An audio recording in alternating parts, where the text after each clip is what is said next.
Hello, welcome to the We're Not From Hollywood podcast. I'm Brandon Rhiness. I'm Faizel Janmohamed, and we have a really special guest today. We have Elizabeth stopping by.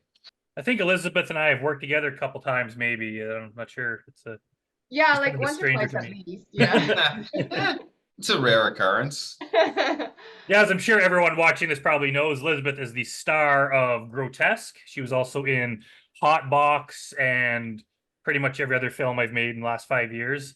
You She's know, got quite an extensive credit list, which has since grown into working with many different directors and producers, and she's now doing work in the states. And her career is, I would say, taking off incredibly. So we're Nice. glad to have Elizabeth on the show. That's good to hear. I like that. It's taking off. I'm in. I went through like because Brandon was telling me on the way to Edson, he was telling me how I'm Haunted 2 has some like Reddit traction and stuff. So I went through a deep dive of like just I'm Haunted and I'm Haunted 2 Reddit, and people are loving your like the main thing that keeps coming through is like Elizabeth, like mostly they say the actress, but like she carried the whole thing. It was like she was the whole point of like people love your performance, especially in I'm Haunted too. Yeah, I get that a lot too, actually. I actually I don't know if this is true, but either half and half or even a little bit more, I get I'm Haunted fans than Grotesque fans. Like people will be like, "Oh, your acting in I'm Haunted was so good." Which to me is really funny because when I watch it, I think I can just tell I can tell that um it was just a little like it was different. It was just more, personal, and it was more, casual and whatever. It just didn't have as much effort that Grotesque did. Like Mildred Moyer runs around and does a lot of crazy stuff that Elizabeth would never do. But Genesis is just sitting in her house and just talking to the camera. And so it's just, yeah, it is funny that that is what ended up kind of really taking off for people. So I mean, I'm glad. I'll take Yeah. it. Yeah, it's so funny because like, at least the way I saw it was kind of like, well, we don't have anything big on the horizon. We don't really have any Yeah. money. So let's just do this thing that we can just film ourselves kind of in the meantime, to at least do something. Nothing will come of it probably, but we could put it on YouTube. And it was very like, I mean, there's a lot of work. You had a lot of like lines to memorize, but overall, like, it was fairly easy. Like, most of the special effects were just me like hiding in the background, flicking on lights and opening doors. And it was, I was, even while we were making it, I'm like, this is like, you know, I What thought it wasn't going to go anywhere, but it's like, whatever, we Yeah. make something. And then we put all the episodes. I think there was like 62 short episodes on YouTube. And some of them got like 1,000 views. Most of them just got a few hundred. Like, it was definitely not a big deal. what And was the timeline for making that? I think we shot it in probably like a week or 2 weeks. Like, Yeah. it I think was You so. had I remember, like, we did a crowdfunding campaign. We raised a little bit of money to pay for it, but a lot of it, like, we would just like, I probably, like, half the movie or more was just me and Elizabeth. We'd like talk about what we're gonna do. I would go in the other room, she would film it, I'd come back, we'd watch it, see if it's good, do it again and if we need to. you guys And filmed both then, of us in on cell phones, right? yeah, for like a phone and a laptop, we would kind of like switch Yeah, off. yeah. And it was, I didn't think we were onto anything. It was just kind of like an excuse to do something very, very cheaply. It wasn't until I Yeah. put it all together into a movie. I cut it together, like, I put all the episodes together, and it was like 2.5 hours long, which is too long. So I'm like, what if I just cut it down? I cut it down to like an hour and 20 minutes. So just like, it really changed the story a lot, but it kind of made it go way faster. And that's where all of a sudden it just took off. And it's basically my most popular movie for some reason. So I was like, you know Yeah. what? Let's do a part two. And now we're planning a part three. It's like I'm almost finished writing it, and we're probably shooting in within a month. So it's kind of a matter of give the people what they want. Like, if people are interested and people love it, like, why not keep doing it? Hell yeah. Yeah, sometimes it's funny for me to watch because other people find it very suspenseful. They find like a lot of build in it, and then they get spooked. So that's good. That's a good reaction to it.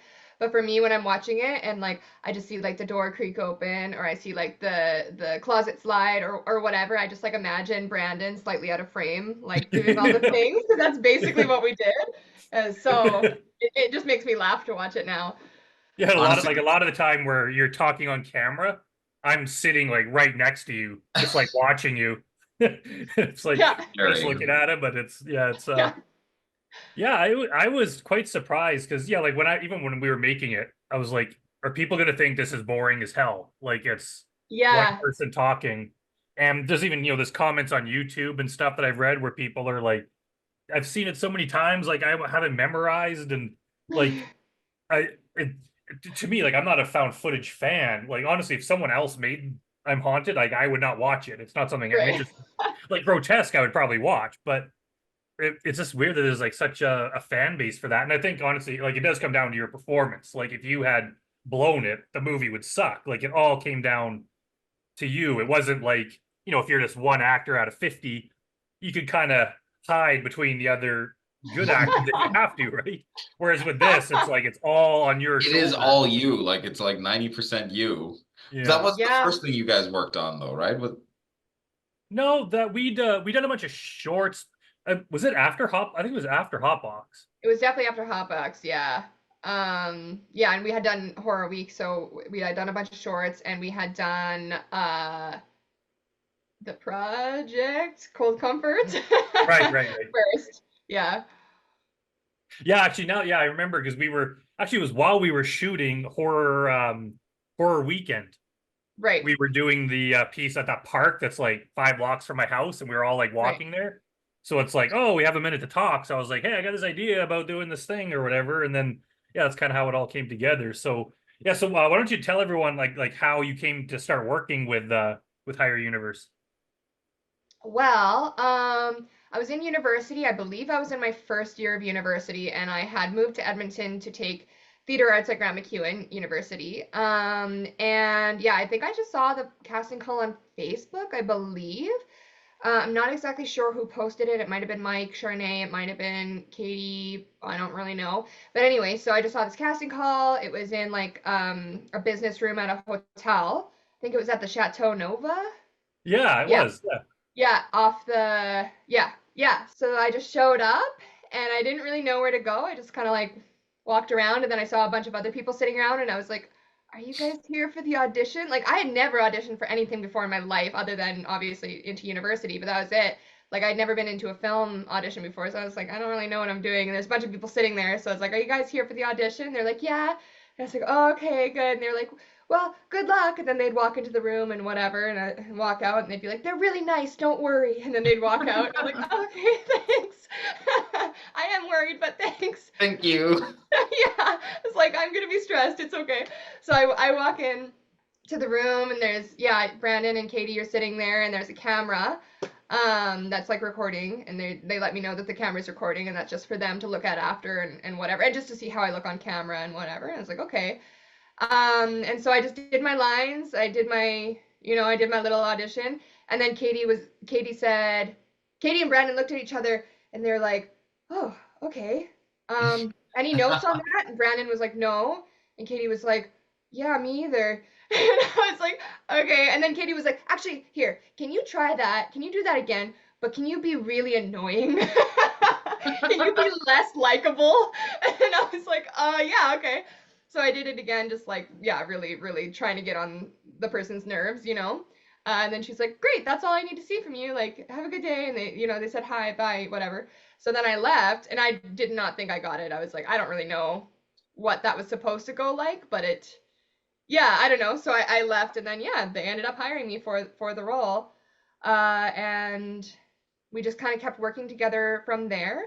I think I did have to re-audition for Hotbox, and I re-auditioned for a couple things initially. Like I auditioned for like 3 things, and then after that, Brandon was like, "You're in. Yeah, I remember You're in. No more." because after Cold Comfort, Katie and I did K Thanks Bye. And I remember we had Right, a part where like it was at the like it was just like an art thing, and we wanted different types. We wanted like a performance art. And I was like, we should just have someone like just dancing on the spot. And I remembered at some point you must have mentioned during Cold Comfort that you can dance. So I was like, oh, that Elizabeth, she said she could dance. Let's ask her. So you came out for that, and I remember you were just in that like black costume. You didn't have any lines. You were just kind of dancing there. And that's really the only was just like you were the only dancer I could name off the top of my head. And right. so when it came time for Hotbox, like you weren't even really on my radar. It was kind of like, so you auditioned again. It was like, oh, okay, yeah, we know her. And if I remember correctly, we were trying to decide 'cause you were one of we were looking for the three religious people. There was like the guy and two girls, and Julie Yeah. was going to be one of them. So we're like, well, we want someone who's not blonde, just so they look different. So that was that's kind of how you got bumped to that list. And honestly, in You hindsight, guys thank are the God, funniest because part of Hotbox. not only did you nail that role, but that led to you being involved in everything ever since. I think that was the first time where like I was kind of like, wow, like she's really good. Because Cold Comfort, like it wasn't like first in the first version of the movie, it was only your voice, Right. and you weren't in it that much, just a couple phone conversations, so it wasn't really enough to kind of get to see your full range. Pop Right. Off is where I'm first like, okay, she's like really good. And I think that's the first time that we actually like spoke and had a conversation too, Yeah. rather than just kind of you were one of the people there. So yeah, so that kind of just like, it's like look what that led to. It's just led to I'm Haunted, led to a bunch of shorts, led to I'm Haunted, led to Grotesque. Yeah. Yeah, it led to like everything for me. Just my films with you. Um, yeah, just really started off my entire film life. I don't know. So I feel like I owe a lot to you. I feel very grateful. I Oh, have like a lot of loyalty with Higher Universe and with you, Brandon. Just because of that, like I feel strongly like I would not be even half to where I am right now in the film industry without Higher Universe. and Yeah. I mean that could be, but at the same time, like Grotesque would not be what it was without you. Like I'm sure there's other actors that could have done a good job, but like Grotesque has really kind of, I would say, made my career, but it's definitely helped my career. Yeah, Uh, same. and you as being the face of that is like I say I owe as much to you as you do to me. So it's I don't think I've like made anyone's career. I kind of hate that attitude that like some movie producer can like make or break a career. Like that's the Right. wrong way to look at it.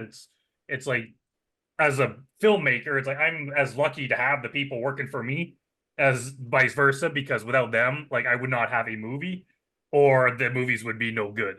So like people It's like Julie, true. like Hotbox, Grotesque, like they wouldn't exist without Julie. Mm, There's things coming up, whoever I partner with, it's like they end up bringing so much to it, whether they're actors or like crew, that it's yeah. like, okay, this movie, like it has a piece of everyone in it. So it's not just, the one person at the top or whatever. Like it's, Yeah. I think we all work together and we all deserve equal credit. It's true. And you got to work hard. Like you got to put everything into it. Nobody really gets a free ride, you know? You got to Yeah. work hard. So Well, Yeah, that's the yeah. maybe thing one about day we'll be paid millions just to sit around in our trailers and not really doing much. But at this point, it's like no, we're in the trenches and we got to work hard for very very little. Well, that's the thing about filmmaking as an art form to a certain degree. It's so dependent on other people. Like it's so dependent on the team and your crew. You can try to make a film on your own with nobody else involved, but like those are few and far between. Whereas like it forces you to be collaborative in a certain degree. I was just gonna ask Elizabeth, what made you pick? So obviously you decided that you were gonna go to school for theater arts, but what made you like? Were you always on that path, or was there like a certain moment where you decided like I'm doing theater arts? It was my high school drama teacher, to be Hmm. frank. Which is like not an original experience. Everybody always says like, "Oh, my high school drama teacher told me to go do this." But that was honestly it for me. I couldn't really decide what else to do. I applied to the University of Saskatchewan to get a music education degree. Hmm. Because I knew I liked to teach and I liked music, so I thought if I just get a music education degree, it's kind of like a music degree and it's kind of like an education degree, kind of get both. And I got accepted into that. And then yeah, my high school drama teacher, I had done musicals at high school and plays and stuff like that, and I had done all of the drama classes, even all the ones you could select optionally. I did all of those, and I just loved it. I fell in love with it. I just really did love it. And when he told me that there was this program and it's really good. It's one of the best in Canada. That you'd probably be a good fit for it. You should audition, kind of thing. I went and auditioned, and I thought if I don't get in, which I thought I was not going to get in, I was like, well, if I don't get in, I still have this music education degree, so I'll go do that. But if I get in, then I guess it was meant to be, is kind of what I thought. So that's why I started, into that. And then from there, I went to the University of Alberta and did my Bachelor of Fine Arts in Acting. And I did that because somebody another teacher, another drama teacher at Grant MacEwan said, "Hey, if you actually want to get a full degree from this, if you want to continue on with this, which you should, this is the place to go from here. It's one of the best in Canada again." So I was like, "Well, okay, I'll do it. And if I don't get in, I don't get in, and I'll go do something else." But then I got in again, so here we are. Yeah. What was the plan when you were taking the degree? Was it always to like get somehow break into the film scene and like build on that, or were you thinking Bro, like, you think I have a plan? fair enough? Yeah, I guess plan B, no plan B. Yeah, well, I guess my plan has always just been to feel fulfilled, to feel happy, all those, That's an amazing mushy plan. I stuff. think it takes people so long to figure out that that's all you want out of life. Like so many people I spend a lot of time chasing like something other people want me to chase. And I was like, wait a minute, this is a scam. Yeah. Ultimately, like you're the person you have to live with, right? So ultimately, you have to like yourself and you have to like the things that you're doing. And especially for me, like if I get bored, if I feel like I'm not doing something I want to be doing, I'm just not the best version of myself. So, yeah, everything I've always done has been with the plan to continue doing what I want to be doing, where I want to go with my life. So, I yeah. think it's like if your plan is like too set in stone, like if you had said like I am doing music, like I'm gonna be a singer, and then acting gigs come up, and you're like, nope, got to stay focused on the sing. It's like it wouldn't have worked. So you gotta be like, oh, I'll do acting for a bit, and singing can kind of be in the background, and then hey, now you're doing music videos. Like, hey, we can start doing more singing stuff. Like it's kind of like with me with like writing versus directing. It's like I'll be making a lot of money writing for a while, and that's kind of going good. But then I'll start focused on the movies, and the other part kind of goes away. But if it comes back, like I can't. If you just stay so rigidly focused on something, you end up losing a lot of opportunities. So, Yeah. and there's also things like you don't know where it's going to lead. Like you take one job, then you meet someone that leads to some other thing, and so it's kind of like if you could be, making music videos while you're also doing movies and you're also doing theater, and then it's like you're kind of doing a whole lot of cool stuff. Yeah, and I'm the type of person that doesn't like to do one thing over and over again. I think that's why acting works so well for me, is every role is typically different, or at least every day on the job is very different. So yeah, I definitely do that, Brandon. Like I do a lot of different things. I act in, this style of film, and then I'll act in this style of film. And then I'll do theater, and then I'll do some singing, and then I'll do a music video, and then, whatever, and then I'll do some teaching. Like I'm constantly trying to switch it up to keep things interesting for myself. Well, on that note, I mean, these are some of the things I did not know about Elizabeth. So, until I saw your music videos being released, I had no idea that you played music. And like, I was so impressed with, I think Slightly Suicidal was the first thing I heard of yours. And I was like, this is really good. And Ooh. then recently I learned you can ride like a big old Harley motorcycle. Like you're pretty comfortable on those. Do you skateboard? Because I know the new project you're in involves skateboarding. I very much do not skateboard. That was very stressful. And Did they I have you told do the a lot of producer that. skateboarding? What, sorry, what? Did they have you do a lot of skateboarding then, or is No, that not a lot, not a lot. no? I told the producer that right away. It was like 11 months ago or something. He said, "Hey, I'm thinking about you for this main character for this skateboarding thing that I was gonna write, or that I'm going to write, and you'd be the skateboarding chick and whatever." And I was like, "I do not skateboard, and I've tried, like I have tried, and I'm not good at it." At all. I just don't think it's something that I could realistically learn in that amount of time with everything else I have going on, and be like a convincing skateboarder that I've skateboarded for the last 20 years of my life. Like I do not think I will look very good. It's like I don't mind like holding a skateboard or posing with a skateboard or whatever, but if you need me to look good at something, have me roller skate or rollerblade or something not skateboarding. And he's just like, "No, it's fine. We won't have you skateboard." And then we get on set. And then we get on set, and And they he's had you a skateboard and a helmet. yeah, and then he's just like, "Well, you're gonna skateboard from this side of the room to the other. It's just gonna be a straight line. Like we'll have somebody catch you. It'll be fine." And I was just like, "Oh my god." So I did practice, and there were actually a number of people that were on set that were actual skateboarders and stuff. So Cool. they gave me some tips and tricks and whatnot. So I did ride a skateboard. Did I look convincing? You know what? We I will think at see. that point you can say you skateboard. Yeah, yeah, I know. Well, I posted a picture of me There's like filmed practicing. evidence of you. Yeah, I posted a picture of me practicing, and then was it Julie? I think commented on it, and she was just like badass, and somebody else was like, somebody else was like, "Oh my God, what can't you do?" And I was like, "This is what I can't do." I, this one picture looks really good, it does, but like I'm about to fall. Like, I fall the second after the shot is taken. That's funny. Did you learn how to ride Harleys and stuff for a film too, or was Yes. that something you did? Oh, cool. Well, that was something that I had actually taken like on my own. That was not for film. Just That was as a out of friend of mine. interest. Yeah, yeah, yeah. It was a friend of mine who is from elementary school. She's like my best friend for life, you know, friend since kindergarten. Um, and she just like always had a dream of learning how to ride a motorcycle. She just always wanted to, and it wasn't really something that was like a dream of mine or anything. My dad has always ridden. He's a veteran rider. And so it was like something I had an interest in, but it wasn't like a dream of mine or anything. And so she asked me if I would take these lessons with her. She was going to buy a motorcycle and she'd asked me if I could take these lessons with her. And she had cancer at the time and we were pretty sure she was going to pass. And so this was kind of her like, you know, let's get all these things that I always wanted to do but might not get to do out. And this was one of the things. So I was like, sure, let's go. So we packed up everything and we drove 6 hour, well, I guess 8 hours round trip to go take these motorcycle classes, and we got our training. And then I kept with it. I bought a motorcycle with my Serb money. and and I, you know, I did all my training. I did all of the tests I had to do and stuff, and I got my full license. So then when this motorcycle movie came up, they were like, "Oh, but can you by any chance ride a motorcycle?" And my dad had taken a picture of me like riding to work that day or something, or earlier that week. He had like taken a picture of me. He just sent this picture, and he's just like, "She sure can." Rides it every day. So they were pretty stoked about that.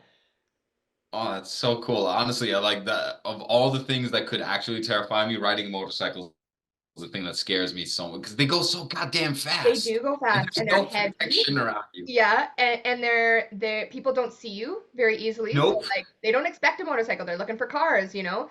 So there's been people who have just pulled out in front of me, like in crazy ways that no like normally wouldn't happen. Like I've driven a car for a decade now, you know. I'm a very good driver in a vehicle and I'm used to what people react like. People react completely different when you're on a bike. They'll just like they'll Oh, lane change right in front of you because they don't expect you're there. They don't see you. It's like, or wow, they're just like, oh, it's a motor. They don't, I don't think, I mean, I don't really fully conceptualize either how heavy a motorcycle is. I'm just seeing when I'm like, oh, you can just zip on past me and like right? scoot to People the think that side. too. And it's kind of true. Like motorcycles typically have a higher acceleration rate than vehicles do. So like yeah, we can just kind of zip away quicker than a car could. But the downside is if you're ever losing traction, so if the road is slightly wet or if it's even has a little bit of gravel on it and you're at a high speed and you turn suddenly, you only have two wheels. You don't have four. So Yeah. that means you're going to end up on your side more easily or tipping, you know, whatever. And so if you ever see like motorcycle crashes, you often see that the motorcycle will lay down in the crash because it only has the two wheels. It doesn't have anything else to Eesh. stabilize it. What do you ride? Do you ride like a big Harley or do you ride like a little like Kawasaki thing? I ride my motorcycle is a Yamaha V-Star 650. I think it's about don't quote me on this, but I think it's about 600 to 700 pounds. So that's how much it typically weighs. It's a light enough motorcycle that it's like good kind of zipping around the city, and it's you know it's good for a woman who doesn't work out. But it's also heavy enough that it's good on the highway. You know, it's not going to get blown off or whatever. So and it feels still like a real bike. You know, you can go long distances on it, and it works quite well. But the Honestly, I bike want to that see they a had me movie. ride, sorry. I want to see a movie with you and like you're like an assassin with a machine gun on a motorcycle and I just like, want that too. Oh my gosh. Or like a Batwoman kind of oh thing. yeah. Oh, I'd love that. Damn.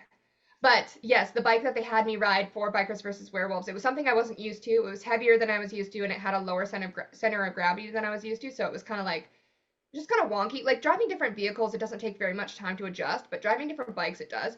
And everything we were doing was on gravel, so we had instantly like no traction anywhere you go.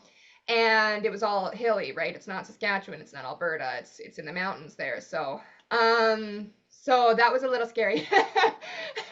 And they just like had all the confidence in me for some reason. I guess like they were like, oh, she's a good actor, They'll so figure it out.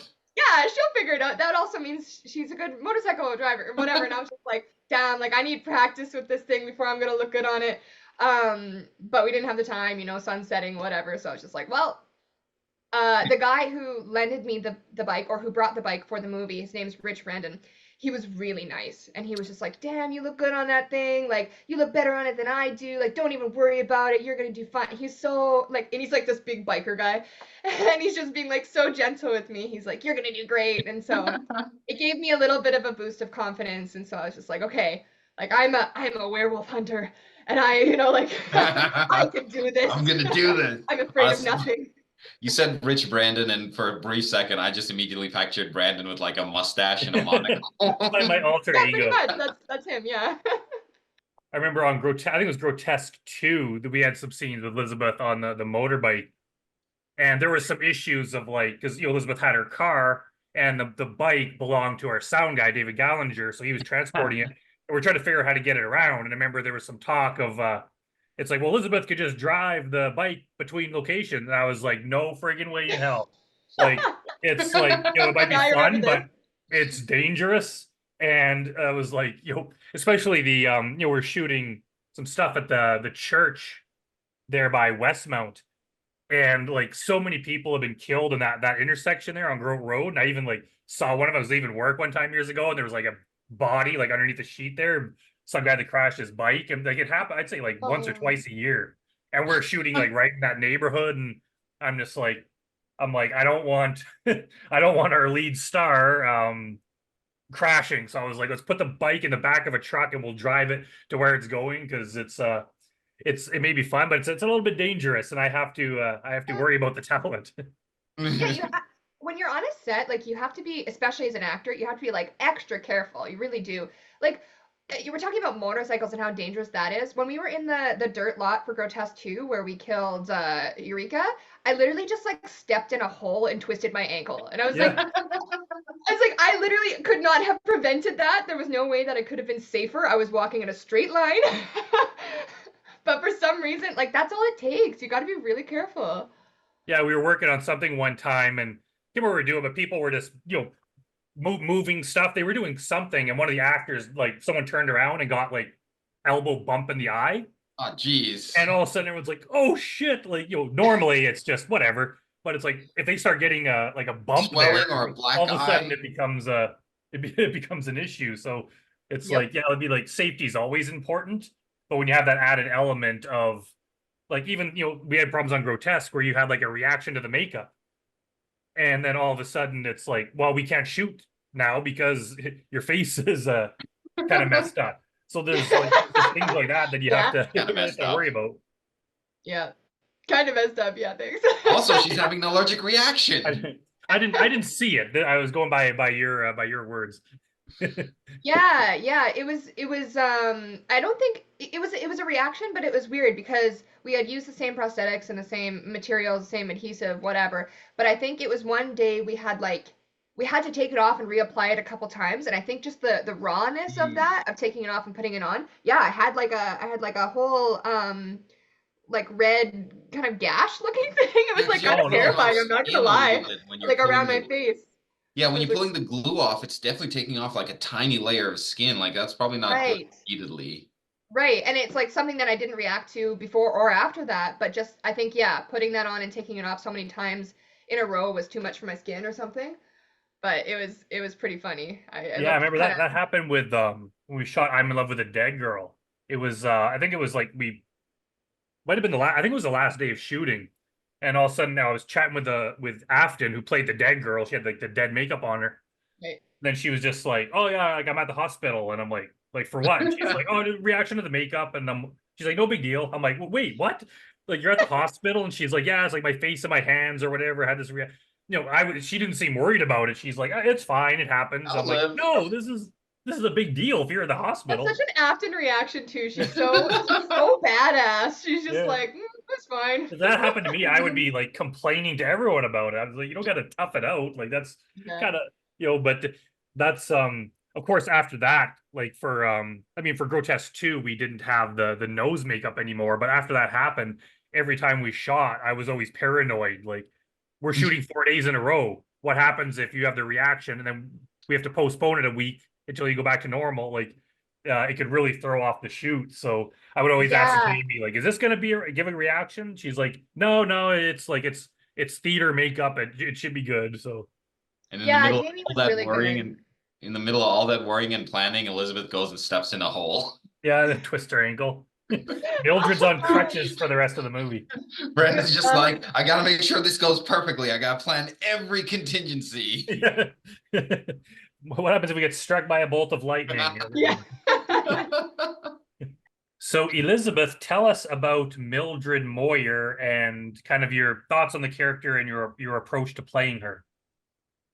Um, well, I quite like the character of Mildred Moyer. I might be a little bit biased to that, but I really do. I think that she's, at her core, she's somebody who's independent, that, takes her own life into her own hands, is a go-getter, all of those great qualities that we love in people. And I also think that she starts off as quite an underdog. I think that she's very pure and innocent in a lot of ways at heart. And so I think that people see somebody that they can take advantage of in that. And I don't know, a lot of those qualities I would say that I resonate with. There are certain qualities about Mildred Moyer that I don't resonate with. I can't, I can't say that I have her temper or her her imagination in the same way. All I know is we have a rule on set though that Elizabeth is not allowed around real knives. Yeah, real, all the weapons on set have to be fake, otherwise. Uh, And I noticed that was kind of a thing with it was an issue we had, especially when I was writing Grotesque 2, was that like it seems like Mildred's story's done. She got it all out of her system. She looks normal now. So like what's she gonna be like now? And what reason would she have to have another character arc where she goes and becomes a killer again? So, and I remember even as I was writing it, it's like, I mean, I think you even pointed it out when you read the first draft. You're like, Mildred seems kind of like dumb all of a sudden. And it's like, well, we kind of had to make it like that. Otherwise the story wouldn't work. And I wouldn't say she's dumb. I think she's just the first one, she's kind of, been ridiculed about her appearance. And that's kind of how everyone steps on her. Now that that's no longer an issue, she needs another reason. So now it's her grieving over Felix. So it's like, now she's vulnerable. So that's why people take advantage of her. So it's kind of a similar arc, but it kind of just shows that, like, yeah, people, if you're grieving like that, you're not going to be in your right mind for someone to take advantage of you when you're in that kind of state. So I think in the end it worked, but it's kind of like she has some of the core characteristics of Mildred, but she has changed a bit from part one to part two. Yeah, I mean, there's no in between for her. Like she's very intense. She's either, simple and meek and, just like a sweetheart kind of thing, or she's murdering you and she's gone like 100% the other way. So I think that that's entertaining to watch. I think that that makes her somebody that you want as the main character for your movie. Definitely interesting. There's never a dull moment with her. She's always doing something. Well, and like in Grotesque too, which like little teaser, I believe she did in that same, she has such an intense religious belief too. Like she just grabs this thing and she's like, I'm gonna take this to 100%. Yeah, exactly. Yeah. 100%. 110%. She's a little intense.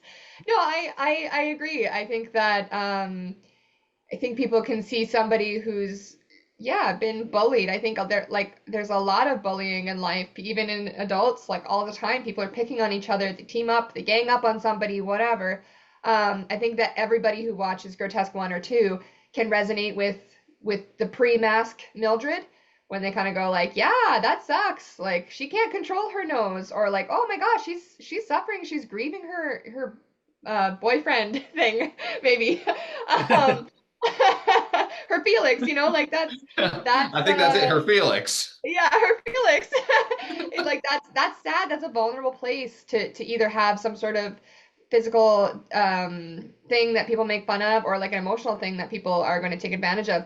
Like that's not good. And so I think that's honestly the root of why people root for Mildred. They go, oh, I wish I could do that too in a way. Like, oh man, that guy cut me off in traffic. I'm not going to, but I wish I could pull a little Mildred Moyer right now. Or oh, this person this person gave me a bad grade in this and it was unjustified. I wish I could pull a Mildred Moyer right now. You know, there's little moments there for sure. I hope that's why I think people like resonate with it because maybe they Hmm. see themselves a piece of themselves like in the pre-Mildred and they see themselves in the post-Mildred. Yeah, exactly. Yeah. And I think really it's like like, Mildred, I wouldn't say Mildred, like definitely an interesting character, but she's not realistic. Like if no. this was like a serious drama film, it'd be like, Yeah. what the hell is like she's basically like a caricature, right? Like she's just Yes. like it's I wouldn't say it's like a joke, but like she's kind of like Mickey Mouse, where it's not a real character, it's like a kind of character, but somehow it like works. I think that's what makes it so hilarious is that people know that this is not real. It's not supposed to be real. It's like it's weird grotesque world where it's like it's not real life. And I think that's kind of what the appeal is that people that get it, they really get it. Yeah, I entirely agree. I think it's funny that you say Mildred Moyer's like Mickey Mouse is like the most wholesome thing. But you're right. I mean, and they have the same initials. But Holy you crap.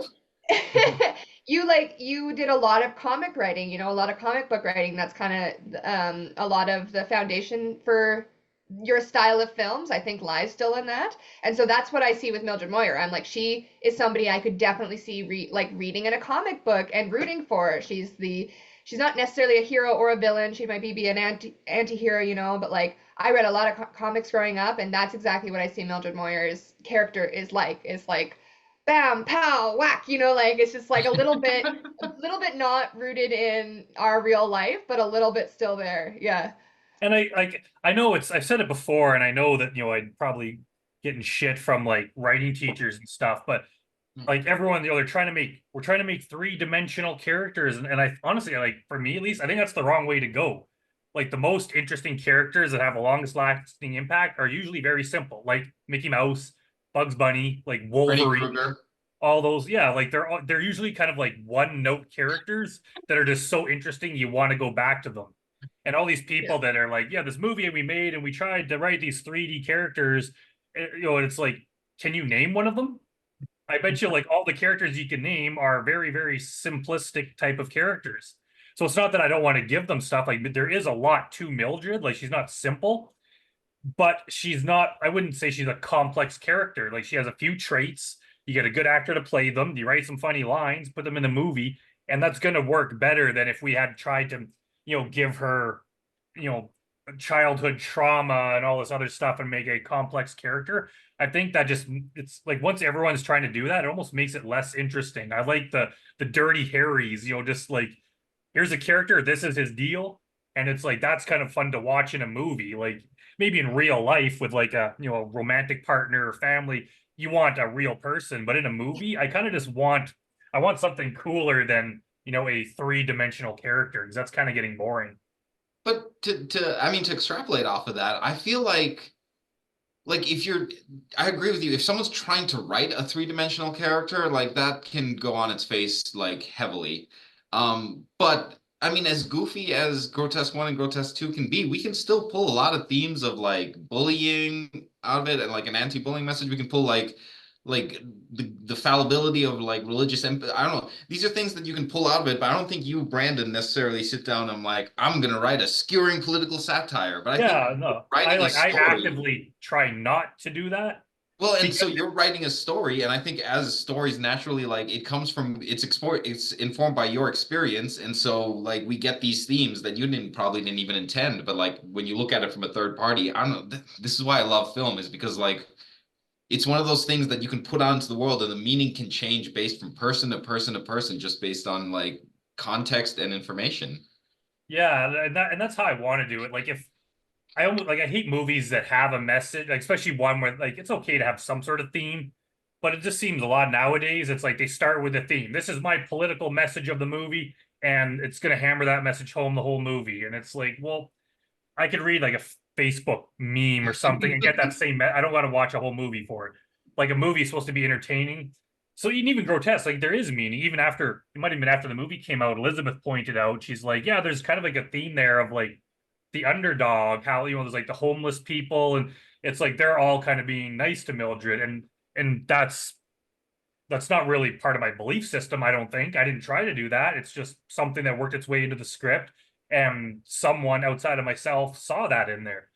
And I think that's a much more, it's like satisfying way for me to do it and for the audience, rather than You like, here's a message that you better believe because you're watching my movie, versus like, here's a cool story, like take what you want of it, dissect it, and discuss it. I'd way rather do that. There is meaning, like Mildred may be a somewhat more simple character, but there's still a lot of depth to the story, and there's just like little things in there. And and the more you watch it, kind of, people have said, like, the more they watch it, the more they like it. There's just little things you didn't really notice at first. And for like a seemingly ridiculous slasher comedy, there's actually a lot of depth to it. Well, it's almost like you are the prison. You are the three-dimensional character. You're the three-dimensional character who writes the stories, and then like the story is reflected through you essentially, and you can pull the meanings out of it. Yeah, Like that's a great I way to don't know, look I at feel it. like being a writer, that's the most important thing is to have experiences. Because like I don't know, I've read things by writers who are like either young or haven't had a lot of experience or haven't like ventured very far past the beaten path, and you can tell it reading stories and reading that like there's nothing here to like pull from. But like you read stories by people who have experiences out in the wider world, like it just shines through always. Yeah, Yep. it just makes you wonder what Brandon's experiences have been with his He just told you he's sitting in traffic. He's hoping he can like stab everybody next to Maybe that's why I don't drive. him. Too many road rage and and that's it too. Like, I don't, like, I mean, every writer, there's going to be, I'm sure with actors too, there's going to be like a piece of you in everything. But I don't want every story just to be like my thoughts on this subject. Like, it's just going to be craziness. Like, I am nothing like Mildred at all, but I can still write in an interesting way. And there is a piece of me, like, you get to know me. There's like, okay, I can, even like Hotbox. It's like there's part of my personality in that movie, but there's a lot of stuff that's not my personality. If it was Right. all just me, that'd be a vanity project of me just, you know, putting my thoughts on the screen, which is, not going to entertain anyone. But there's always going to be a piece of that. So you got this kind of like a balance you have to make of having it. It just, it's got to have the depth without trying to have the depth. And I think if you're a good writer, it just comes naturally, right? If you just have characters, have them do interesting things, and you don't really need all the stuff they have in the screenwriting books and the screenwriting courses and all that. Like, some of it's okay, but a lot of it is like, if you're just telling an honest story and you're just putting like a piece of your like soul, or however you want to say it, into it, there's going to be depth there. And if you bring talented people on board, it's just going to add little bits to it, where even just the way they play the character is going to like add more to it, rather than just a bunch of people reading the dialogue. If you just have like the way they play it, like, even some character like Karaoke Carl, who's in there for 1 minute, but just the way he plays it, it just adds something to it, where there's like, you just remember him, like, what's that dude's deal? Like, it just adds like 1% more interesting things to the story. And if you put a bunch of those in there, all of a sudden you got this crazy movie with different things that you could dissect and discuss. I really like thinking of you now, like each one of those movies is a little piece of your soul you just broke off and you're just leaving a little trail to follow. In a way, yeah. See, even like just sitting here talking, you coming up with some poetic ass imagery. And I hate because it happens sometimes when I'm writing, like, I'll start almost like having an intent. It's like, oh, I'm going to put my opinion in this piece. Tarantino does that, where he'll have some like rant he wants to go on, and he'll put that in the movie. I'll kind of start doing that sometime, and then I always have to like be like, okay, don't do that. Like, it's not supposed to be me. It's supposed to be the story. And sometimes I have ideas where it's like, I don't know where it comes from, but it's like, if you just put it in there, because it means something. It's something there. But as soon as you have like, it's hard to explain. Like, there has to be like an intention behind everything you write. But as soon as it's like you're trying to manipulate someone, it kind of breaks down. But it's hard to explain, because you need a bit of manipulation, because you have to make people laugh, you have to make them cry, you have to make them scared. But as soon as you're trying to like influence the way they think, then all of a sudden it becomes like a political commercial, right? It's like, we're not just trying to like, here's what you should think. It's just kind of like, here's some stuff to think about. and it's an interesting story. Take what you will from it. And it's funny because yeah, like different people will take different things from it. Even when I'm in Love with a Dead Girl came out, I remember people were like offended because they thought there was some meaning about how like They're calling women you are a nothing but necrophile. like dead objects that lay there for men to play with. And I was like, what? That it was like so far from my intention that I can't even believe people would think that. But then again, if that's what's going on in their mind, they're going to see that in everything. And you see a movie, but it's like, yeah, it's a movie about a guy in love with a dead body. Yeah, it's grotesque and kind of gross, but it was made just to be absurd and kind of funny in a dark way. But people are always going to see what's going on in their own mind, like reflected back at them. And that doesn't necessarily mean that it was like my intention or the filmmaker's intention. It's so true. It's also like kind of freeing in a way when you're making something to not to be like, I don't have to have an intention on what I want the audience to get. You know, like I don't have to have a plan for this message or anything. Whatever I make, people are gonna, pull meaning from, and they're gonna find something to attach onto because that's what people do, like you just said. We actually were taught that in acting school, specifically in our dance choreography class. It's like, don't try to make a dance that like is supposed to speak to the audience in a way, or make something that's supposed to like get a message across. Just dance how you want to dance, and people are gonna figure it out. Like they're gonna come up with something themselves that's probably not even what you intended in the first place. So it's just like That's just human nature. yeah, it's human nature. We want to pull meaning out of whatever. So like Yeah. we're gonna do it regardless. I've seen like interviews with filmmakers where they talk about their thoughts, like why they did a certain thing in a movie. And sometimes I'll be like, nah, like that's not right. It's like you're wrong. It's just like I see it my own way. You know, That's not what the movie was about. Not even a little bit. That happened to me on Skinamarink. I think Kyle at one point said like, I was like, this is about like domestic abuse, and it's like this big metaphor for like how like you shouldn't really be mean to kids and shit. And then like I think Kyle at one point was like, not even like a little bit, like not even close to what it was about. Oh, that's really funny. so tell us about you played Mary in Hot Box, which was a hilarious character, and probably I'd say like the religious trio and the goth girls are like the characters that get mentioned most. But it seems like the religious trio are basically the stars of the movie, even though they're not really the stars of the movie, but they steal the scene and everything you're in. So tell us a bit about your approach to playing Mary and what that was about. Well, as an actor, having like a duo or a trio or a quartet or whatever of other actors that you basically are with the whole time is kind of like a dream. It's just that's the best work that I do personally as an actor. So, in situations where there's a sitcom and there's like six people in a room and that's like the six people that you're going to be with for 5 seasons or something, like that as an actor, from the perspective of an actor, is like great. So, like Grotesque, Mildred's pretty much on her own. There are reoccurring characters, but she's really a solo chick. She doesn't have a big love interest that follows through. She doesn't have a big sidekick that follows through. She doesn't have any of those. But with Hotbox, we got the three of us, and we really, I feel, played off of each other extremely, extremely well. Um, I think this might not be true, but I think I remember in my Hotbox audition that I think Nick was before me, and I think we ended up meeting each other. See, I don't really remember. It was a while ago. But I just find it interesting how Nick, Julie, and we hadn't all been in one room acting together. We didn't do our audition that way, nothing. We just kind of showed up, and it just ended up being like a perfect, like a perfect situation. I don't know. The way that the three of us act and the way that we have comedic timing and filling each other's whatever like spots, it just like really, really worked really well. I think the characters are written really well. I don't know. I think maybe the writer did a good job. But like I I just wonder think, what he meant by it all, though. yeah, I wonder what this religious trio's deeper childhood trauma was. But for real, like it was I don't know, the trio is something that I really appreciate. Like I don't really get to do that a lot in acting. It's usually a duo, or it's usually you're on your own or whatever.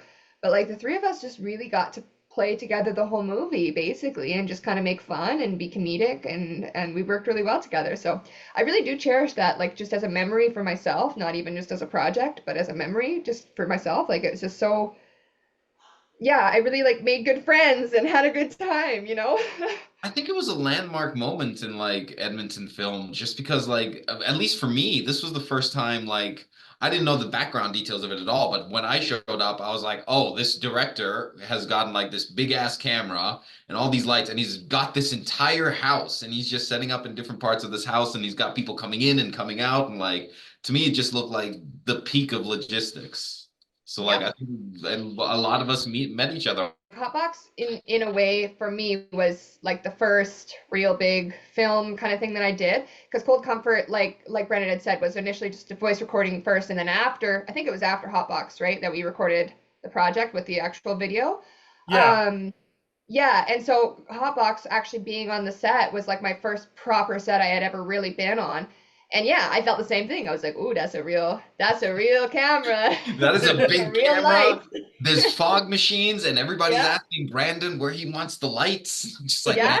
Yeah, like I had done lots of acting in theater and stuff, but for film, that was my first time, and there was a lot of people there. Like it probably wasn't as many people in Hotbox as there is in Grotesque, but having them all in one house all at once, like or coming and going kind of in the same house, like that was intense to show up and be like, wow, there are 70 people here right now or whatever there was, and they're all depending on, the scene to go well so that we can move on, get to the next scene. They're like, we're all working on this thing together all at once. Like it was intense. Yeah. Yeah, there's like a lot that can be traced back to Hotbox. Like that was like my first like real movie. Like Cold Comfort was like one person in a room. It was different. And there's a Yeah. lot of like I bet Faizel there, like Crazy Dave, like a lot of these actors that are now part of like our team. That was Yeah. like the first time they were in there. Even people like Paige, they started there as like extras. That was the first time they met him, because I think that was the first time where we didn't need like 4 actors, we needed like 100 actors. So we got to see like all the the kind of the cream of the crop in Edmonton. They needed to come out for this, get them all in one Yeah. room.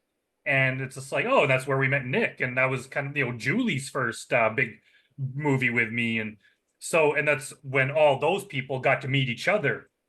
And I think to this day, there's a lot of like, if people are like who is that person? I'm like, oh, they're so and so from Hotbox. Ah, right. Yeah. That's how they recognize them. So a lot of creative projects kind of stemmed from that movie. So, and I'm not sure if you remember this, Elizabeth, but I actually wrote a pilot for a religious trio TV show, Oh, I remember. and Oh, there was a I pull TV it out show? every once in a while. Yeah, I think we called it Holy Trinity, and it's friggin' hilarious, I think. I But still think we should do it. Hell I'm yeah. I'm strongly considering it, because I think it was hard, because basically their characters, they go through an arc, right? They start off religious, and by the end they're like corrupted. So I had Okay. to decide, is this going to be like before that happened, or I'm thinking that maybe they Right. went back to normal. They felt bad, so they went, and maybe that could be a recurring thing. They always go hardcore Christian for a while, and then they get corrupted. Or But you could make it a prequel kind of scenario where it leads up to them eventually entering the hotbox party line. that's another choice too. We or it could just be it's never explained, but we have it that they kind of like they share a house, but Barry has to like live on a different floor because he's not allowed to live on the same share the space with the girls or whatever. But it's yeah, when the people I showed it to like thought it was hilarious. So like it'd be hard. We got to fly Nick back because he's out in Ottawa now. But He would though. Like he would come back instantly for that, I think. yeah, yeah, maybe we should make it happen. I Hey, think so. I think it's so funny, and I feel like there's so many people that still really love Hotbox. Like Faisal said, it was at the time when it was released and there was a screening and it was being made and stuff like that, it really was, or it seemed to be the biggest thing going on at that mhm. point in the film industry in Alberta, or in Edmonton at least. And I feel like a lot of people have like they feel protective over it, like Hell yeah. that's their memory too of them starting out. I mean, that's the movie that Tommy Chong even was like watched it, and he's like from here. I just think it's like I think it's now baked into the story of Edmonton. Hmm. Yeah, I agree. absolutely. Yeah, too bad that house doesn't exist anymore. The guy that They the finally tore the it city of down. Edmonton owned it, but the guy that was like our liaison or whatever, I think it was like last year, he messaged me. He's like, yeah, because they're bulldozing the building in a couple weeks. And I was like, oh well, not much we can do now. And so I haven't been out there to see if it's actually gone, but apparently it's, so if we ever do a Oh, sequel or whatever, we gotta find a different building. you know what would have been funny if like when you were bulldozing, if you'd caught that on camera and then that's how you open Hotbox 2 is that, and then some people Ah, started yeah, fun of it being like crazy party. Something. yeah, missed opportunity there. We should have planned ahead and thought of that. Ah, well. Elizabeth, how do you find like film versus theater? Because I know you direct theater as well as act in theater, right? How do you find those two like differ? I don't know. I like there's a lot of people that say it's like completely different, it's entirely different. And a lot of the professors and stuff in my education said that. They're like, "Oh, it's so different, these are the rules in theater and these are the rules in film." And that's like true. Like you need to know the differences. There are differences. But for me it's like two sides of the same coin kind of thing. I don't even know if I'd call them opposite sides. It's like two sides of the same face of the coin. It's really they're very similar in a lot of ways. I don't find there is a lot of like there's no struggle for me to adapt from one to another. Really the biggest difference is just your frame. Just Hmm. you're just thinking about the frame that you're going to be in, but that's not a lot different, even just different lenses. Like as an actor, for me, it's very important to learn, like with if a DP says to a grip or to whatever, they say like, oh, we're gonna switch from a 50 to an 85, or we're gonna switch from whatever to a whatever. For me in my head to know what that looks like, so I can see, okay, the camera is about 2 meters away from me, or it's this distance away from me, or whatever. I need to know what that looks like without running over to the camera and trying to look into the screen. Like I Mm. need to know what that frame is going to be. Is that going to be chest up and you're not going to be able to see my arms? Or is that going to be a full body shot? Or is that going to be really tight, close in on my face where you can see every twitching muscle? And so when you think about theater, it's like the widest lens Hmm. that you really have. And for me, there's not really any other differences than that. Like if we had Sam Reed or if we had James Hastings and they had a really wide lens and they were on the other side of the lot, I think I would act pretty similarly in that situation as I would on a theater stage. I feel So theater stage, at least as an from an actor perspective, the margin for error is a little higher because like you can rehearse and rehearse and rehearse, and then opening night is opening night. That's get yeah, it that right. is true. You don't get a second take in theater. That is very true. And that's also, I mean, for me, it's one of the reasons I like film. Like Same. it's upside to film is that you don't have to have like 3 months of rehearsals and then one day and then it's over. Yeah. Like one day of performance and it's over. It's like, what? For me, that sometimes it's a bit of a letdown. Like you'll often that happens. You'll work 3 months on something and then you'll have a weekend to show it Half and that's hour, it. like depending on the play, an hour, half hour, 2 hours, and Yeah, then that's it. exactly. It's like it just feels like I get a little bit like I kind of crash a little bit after where I'm like, "Oh, what now?" Like that was so much preparation for 2 days. Whereas in film, a lot of the times you're rehearsing as you go or the rehearsal progress process, a lot of it's while you're being recorded, it'll be like the third take in, the director will give you something new, and you're trying that or whatever. So, that's my dog Oh my barking. God, Elizabeth is in the Hi dog. avalanche. Elizabeth is Hold under on. attack. No. Oh, Um so I'm now distracted. I see dog. I'm sorry. Yeah, he knows how to that, open doors. He just opened my door. that's the thing too about theater is that it kind of makes each performance more special because if you perform it every night, like if you don't see that performance, you'll never ever see it. Whereas with a It is movie, very it's like you could special. watch the movie and you could watch it again 20 years later. You could watch half of it now and then wait a couple days and watch the rest. Whereas with a theater, it's like this performance will only happen in this 2 hour space and will never happen again for the history of humanity. Exactly. And in theater, if you see two different shows, like if you go Friday night and then you go again Saturday night, you see two slightly different shows, Yeah. You even if do, you have the same absolutely. cast and everything. Whereas in film, you never see those other takes. The take that the editor chooses and puts in is the take that everybody sees forever. You never see take 3 and 4 and 5 and whatever. You only see that one take. So yeah, it does have like the theater does have this magic and this specialness to it. And there is something that is in theater that you never get in film, is the interaction with the audience. You never get to interact with the people on the other side of the camera. Often you have studio audiences, so I've done a few projects where that's been the case, where there has been a lot of people behind the camera that I'm actually interacting with in the moment, and I do like that, but it's different because those aren't the people that you're really acting for. You're acting for the people that are going to watch it in 2 years and that are going to see it on the screen, right? So that is something that you can't really replicate. I just love that in theater, just being on the stage, and based on the energy of the room, you perform slightly different because every audience has a slightly different energy. And like, I don't know, that's just like, that's unlike anything else. So you can't really beat that either. Yeah, like So I in like a both.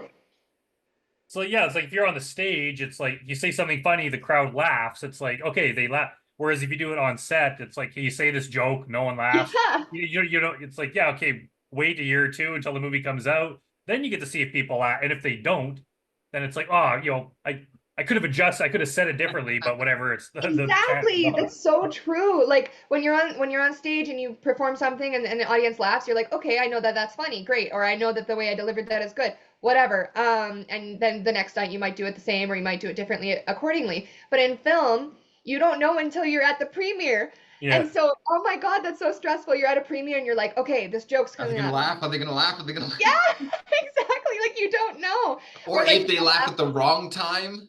Exactly, Yeah, exactly. that Like, happened in Hotbox and Grotesque. Is that like I'm like you know wondering every beat are they gonna laugh? And both of them had at least one spot I can't remember, but they had parts where people laughed at things that weren't a joke, and it's like whatever. Like at least they're entertained by it. Roll I with it. can't think. I don't think any. I can't think of any instances where they did not laugh at something I thought was funny. Because overall, especially in a room with like hundreds of people, someone's gonna laugh at absolutely everything. right. So that would be so cringy if it was like, here's this funny joke that we all put in, and then it's just like crickets. Silence. Yeah. Like Yeah. yeah, I think we're gonna get lots of laughs at Grotesque 2, which is coming up for anyone listening to this, July 17. Oh my Oh my God. gosh, I am so excited. I am so excited. Oh, you have no It's idea. Like I just, oh my God, I am like, I like think about it all the time. It's like I have so many things going on, but for some reason, the Grotesque 2 premiere is just like I am. The shining That's star. gonna be unreal. It takes the cake. Yeah, it does. I think it's gonna be like we're 3 months out and we're already like we've sold quite a few tickets. And the thing is like we had about 200 people, like more than two, maybe 200, 230 people that worked on the movie. So kind of as a bonus for work on the movie, they get a free ticket. So if everyone brings one person, one guest, that fills the theater. And Mhm. we Right. have people that have already, they're bringing 6, 7 people. So it's like, holy crap, we're gonna run out of room very quickly. So I'm telling Yeah. everyone, like, buy your ticket in advance because there's a good chance that you're not gonna be able to get in Dude, if you the wait till the last day of time the I show. saw the Metro sold out, like the last time, because I know I'd buy tickets of the movies the day of. I know the Metro will never sell out. I love the Metro, love the movies they show, but they're never gonna sell out. The last time I saw the Metro sell out all its tickets was when John Waters was in town. So like in my head now, it's you and John Waters, which is like, We're gonna beat John Waters, yeah.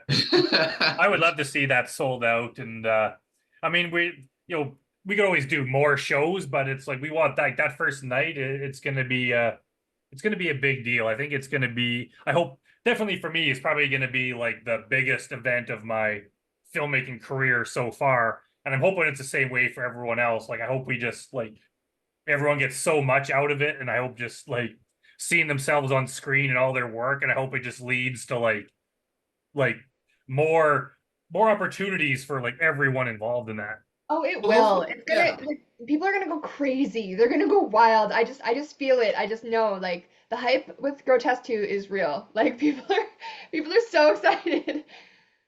Yeah, it's gonna be good. I'm under a lot of pressure now because we're still in post production. Like the movie's not done, and that's like okay, we realistically we should be able to get done in 3 months. But all of a sudden now there's just issues with the sound, there's issues with the color grade, there's issues with the score and the music, and there's nothing major. But all of a sudden it's just like I would just feel better if I just had a copy of it and I would back it up to like 15 different hard drives. Just so it's like, okay, we're good. But right now it's like we technically don't have a movie.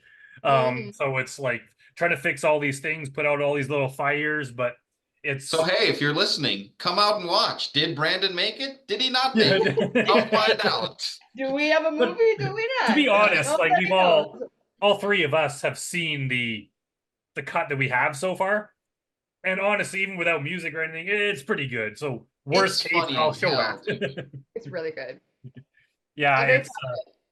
I think people are gonna like it. So Mildred, oh my God. So Elizabeth, uh, Yeah. I was just waiting. I was like, yes. Same. I was just like, yep, that's her name. sometimes I can't tell between fantasy and reality. So That's so Elizabeth, tell us what's next? What's coming up for you? in film, so this upcoming weekend, so sorry, not this weekend, but the next weekend, I'm going to be filming Contamination with Brimstone Pictures. I play Captain Hiller in that one. So we're gonna be doing some airport hangar, like military kind of stuff scenes. So that's really, really exciting. I quite like that team as well. And then after that, I'm going to Calgary. I'm going to be doing a Numera Films. I'm going to be in Abracadabras. I'm really excited about it, Oh, but I nice. haven't told anyone Nice. yet. Oh, that's so cool. Yeah, I've It looks good as tried to bug hell. Griffin into putting me in that for 3 years, so so I'm very excited about that. So yes, I'll be doing that. I'll be playing Rita in that one.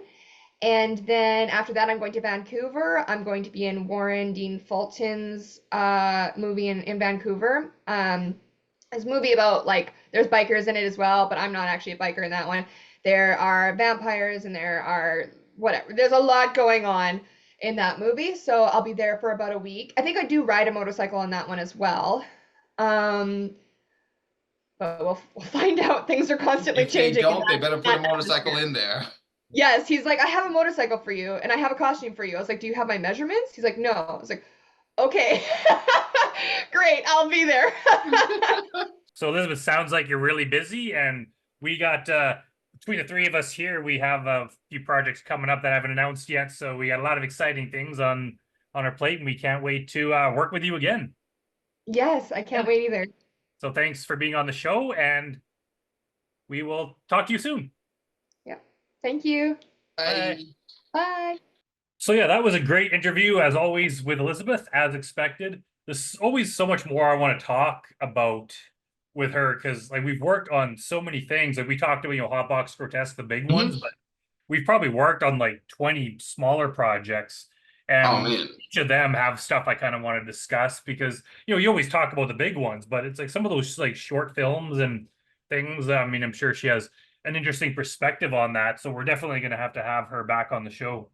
Well, we didn't even get into the musical side of it too, because I have questions about Slightly Suicidal and Grotesque and Oh like yeah, like her so many music videos and questions. all that stuff. Like, yeah, she's a talented person and she's working a lot. The segue, she's been working on some stuff with Spencer Richard, who you, I, and Sam Au and a few other people made a road trip out to Edson a couple days ago for the weekend to watch Spencer's movie Dance with the Devil. I saw it first at the Edmonton premiere, so it was my second time seeing it. But for you, it was the first time. So, well, what are your thoughts on Spencer's movie?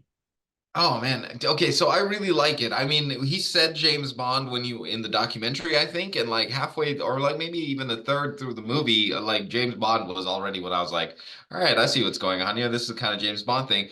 The my one big takeaway from it all is just he man, it just I know nothing about fight choreography. I know nothing about any of that. All I know is from a filmmaking perspective, putting all that together must have taken months of like it. He must have put in a lot of work into that, and it shows. Like, because I was watching the big scene that between him and Elena that builds up most of this movie, and like one or two of the kicks, like he kicked, and then the camera switched angle, and then you like see her like flip it over, and like when you're watching it, you're not thinking, you're just like I'm seeing two people fight, kick, punch, but like I'm watching, I'm like, all right, so like shot A, stop for a minute. We got to turn this camera around. All right, now you got to shot B it, and you got to make sure they match. And then you got to like put it into the editing suite and make sure it all lines up. And then you're doing it to a specific piece of music. So then you also got to make sure you hit those beats. Like, I'm impressed with like how much work he put in and Yeah, like how well it came out. yeah, he definitely put a lot of work into it. And I remember while we were filming Grotesque 2, we like Elena, who played the Mhm. Russian woman in his movie, was in Grotesque 2, and Spencer came out for a couple days to shoot like behind the scenes video. So when we were on break or whatever, him and Elena were off like rehearsing their fight dance scene. So, and that's on top of all the hours they put in the studio into And rehearsing. she So he actually put a lot of climbed work in. that wall in heels. Yeah. Like that's not any, there's no stunt double, there's nothing there. She climbed that fucking wall in heels. That's insane. Yeah, there was a lot. He put a lot of work into that, and it's, I mean, as his like he's done music videos and stuff before, so he's not a complete novice at it. No, But this no, is his but first like real movie, and it's it's I think it's 40 minutes long or so. Like it's halfway between a short film and a mhm. feature, but you could see a lot of work put into it. And if this is kind of the quality of product he makes, like Oh my out God, out the just as a, gate, like a low budget try hard. Yeah, I can't wait until yeah, someone puts money in his hand. yeah, and Can't it's and believe he he's took the working on a time. feature. He took the time, added that it's like yeah, the action scenes and the fight dance scenes, like they were all well staged, and it's like he has his own style too. Like it's like it is a narrative, like it is a movie, Mhm. but it's almost like it's like 30% like music video. Like it kind of like it'll stop being a story and it'll get like all of a sudden the dance fight stuff all of a sudden Yep. it'll be kind of like its own little thing, and then it'll get back to the story, and it's a very interesting way of doing it. And you can kind of see how that would work like in a full length movie where it has those just the well choreographed fight Elements and in dance it. scenes and the action scenes, but it's and it's a different kind of movie. Like there's a lot of people, I mean the kind of stuff that I make with like the horror comedy kind of like it's it's way different than I see a lot Different of aesthetics, of amateur people course. make. I mean, So it's and kind of, it's not even normally the kind of movie I would watch on my downtime, I guess, per se. Like, I like the James Bond movies and stuff. Like, it's not normally in my wheelhouse of films to watch, but like, I enjoyed the hell out of it. Elena's performance was amazing. I was impressed. She didn't have that many words to say, but like, her performance just through the whole thing was flawless. yeah, it was a movie that it did a lot without the scenes without dialogue, did a lot Mhm. without dialogue. Absolutely. And there was dialogue scenes, there was talking scenes, there was the spy stuff, but it's kind of like once it gets down to the action, then it's like there's no talking, there's no like Spider-Man who yaps away nonstop while he's fighting. There's no Um, exposition. Like you get a yeah, little bit of exposition, and then you like the rest of the story goes is told through like the characters doing shit. yeah, it was a fun movie. It seemed like, just from the audience reaction, it seemed like Oh people yeah. were liking it. So, um, I mean, I know he's working on bigger things already, in addition to his Yeah. music videos. So, it's going to be interesting to see what he can pull off because he had like very little resources. Like like just the money he put into it was like not even as much as we had for like Grotesque or anything. So he was working with very little. He basically all he had was the talent of the people involved and what they Dude, could do with next to nothing. And the fact that he could pull something like this off is it speaks to how talented him and his team are. I can 100% tell you, like, I can fully admit if what happened to him happened to me on set where like the principal actor got damaged, he hurt the principal actor by accident and everything had to come to a standstill for a little while. I wouldn't have finished the project. I would have, I don't know if I would have. Like, I am endlessly impressed that he like then picked himself up and was like, we're doing this again and we're doing it better and different. Yeah, and that's like anyone who's made a movie, there's lot, maybe not an injury, but there's always those things. We even had it with Grotesque with like COVID and the whole thing kind of fell apart. And it would be easy just to be like, whatever, it was worth a shot and move on with your life. It takes a lot of energy and courage just to be like, okay, let's get the whole thing going and start over and then just get it up and running, especially when people kind of like they lose their momentum and get let the alone the seriousness of guilt you it. feel for like you having being the one that did this, even if it is by accident, you'd still feel so much guilt and like yeah, I'm impressed. I'm very impressed by the filmmaker and the film. Yeah, and honestly, we had a fun trip out of it too, and that's why I like those events. Like it's always, I mean, you can throw a movie up on YouTube or like on a streaming service, and people can watch it. But there's something about just going with a bunch of friends, especially making a road trip, going Yeah. to this event, and there's like popcorn and there's like drinks, and Popcorn we're I in was serving, baby. yeah, we're in a strange town, and it's just it kind of makes the whole thing so much more fun. I want to do more of that rather than just like crank out movies and throw them up on Tubi or Have, whatever. Like, well, I mean, have more of of functions for the scene and like like communicate with each other. I've never been to Edson before. This is the first time I've ever been to I know Edson. I've driven through it many times. I probably stopped there. I don't think I've ever spent the night there or really seen it. So it was, and it's just it's a different crowd of people. I mean, Edmonton's pretty big. Edson's a small town, but it's it's kind of its own little piece of the world. So It has just its to own have little it there, community center, and they must show movies and have they have that area there. They must do so much with it. So yeah, like it's like I mean, it's a stage, so they're doing some sort of performance thing something. there. But that was not to knock Edson, but that was probably like the funnest thing that's happened there in a long time. So Hell uh, yeah. people probably just got a kick out of like, hey, part of this was filmed in our town.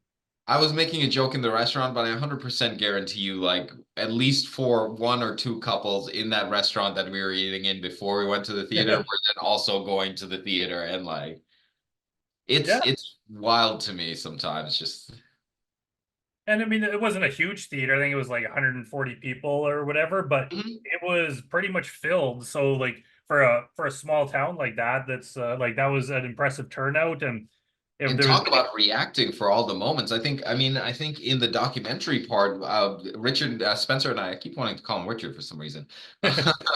Spencer and I got to talking after about the documentary part and like how do you know that the he keeps showing the scenes of Elena slapping him and then at the end he shows the one of him where she actually slapped him yeah, and like we got to talking and I was like, you knew what you were doing with that scene. And I was like, yeah, I knew that if I showed it, and then I do the last one and people would love it and like crowd reaction. Everybody when that scene came, they were like, ooh, and it's again, it's just a good feeling of being like, gotcha, guys. yeah, yeah, and that was a good thing too. Is like it wasn't just the movie. Like Spencer's great at putting on a show and kind of making like a big deal about it.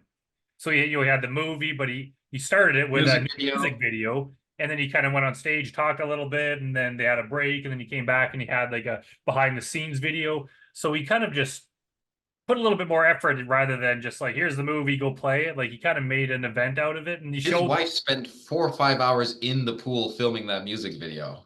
yeah, That's yeah, yeah. There was commitment like for underwater shots and everything, you. and he made it quick too. It was kind of like, hey, I'm making a video, and a few days Well, later it's done. Like the he worked video fast. he made quick, and then from what I understand, the song it's been on his shelf for 10 years. He started Yeah. writing and he put it away, and then he took back out and he like finished it.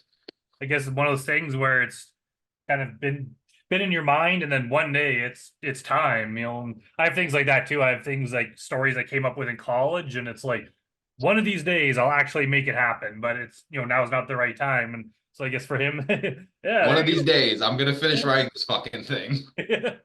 Yeah, so like I wish the and like Spencer, like I just I see a lot of talent in him and everything. So we're planning on working stuff together, like me, you, him, and I, and Elizabeth and Elena.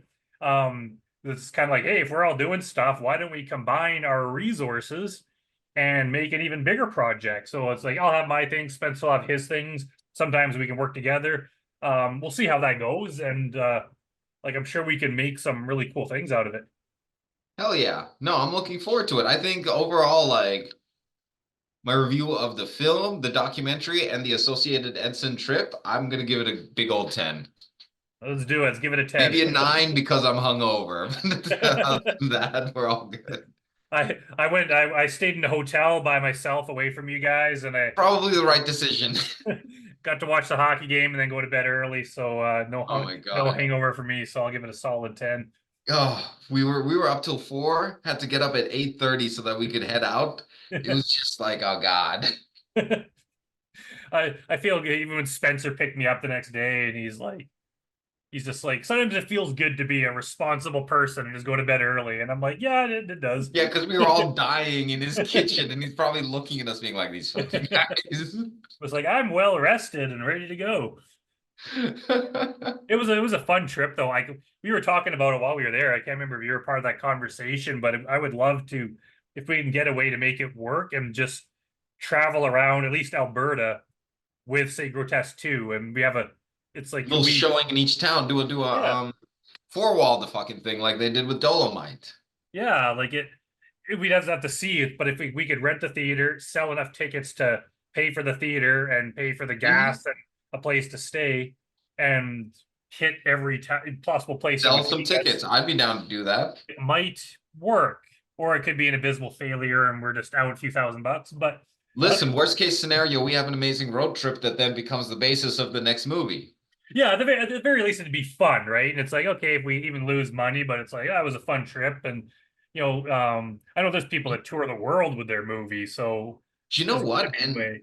I'll throw this out to you then. Like because I just sitting here, I was like, fuck, man, dude, I would pay to do that as a summer vacation. I don't know if maybe that's something you want to consider doing a little fundraiser. Take a trip with the Grotesque boys. We'll Yeah, pitch in some cash and some snack money, and we'll like do a cross Alberta trip. it would be, yeah, if we could just like rent a bus, like charter a Yeah. bus and just like, all right, everyone chip in, however much money to cover the cost of it. And that way it's like, okay, we can, hopefully the movie's profitable, but if it's not, at least our basic necessities are covered. That would Okay, well, be one hell of a summer. so Sam, last podcast you were listening to, you heard and you were like, hey, we're going out to Edson, join the trip. So now I hope you're listening to this podcast. Get us a bus. Yeah, Sam's definitely organizing this. Well, because we were talking, like, I grew up in Wetaskiwin. We might be able to do a screening there. I'm sure I can get enough, Hell people yeah. from my childhood to come out. Elizabeth's from Prince Albert, Saskatchewan. Sure, we could fill a theater there. We You can know, do a little marketing campaign before, like get online and get some posters out, the contract some person out there to put up a couple of posters. We can do a little like pre-marketing campaign. yeah. It's we could Calgary, you could probably do one. I'm not sure about like say we hit up like Hinton and Camrose, like all those small towns. I don't know But what to maybe we hit expect. up a couple of those on the way to Calgary. Do you know what I mean? Yeah, and just Build a see little hype. how it works. Because it could go either way. It could be like, hey, they're a small town. This is a cool event, and it's Alberta filmmakers. Mhm. Or it could be they just don't care, and we don't have anyone come out. Hey, Um, you can also do a double feature too, maybe. Grotesque 1, Grotesque 2. yeah, there's definitely a lot to discuss, but this is going to be the craziest year ever. We got like movies coming out. We have like two other movies that we're planning before the summer. Like we're all very busy with stuff. So but I think that would be like imagine how fun the Grotesque 2, the 5 days we spent shooting at that camp that was. Imagine like Hell yeah. we do that, but we Take that take it show on on the road. it's like, yeah, that would be a legendary. It'd be fun if we could just keep it going. It's just like we don't have a job to get back to. Let's just add Oh yeah. one more town, and next thing you know, we're in like New Mexico, and it's like, okay, we're out of gas, and got to find out how to I get don't know how home. we're getting back to Edmonton, but I guess we got to make another movie in Mexico to fund our way back to Edmonton. Yeah, let's make that happen. All right. All right. Well, let's close that podcast out with that. We're doing Grotesque 2024 summer tour coming to your town soon. All right, bye everyone. We'll see you next time. Talk to you later, buddy.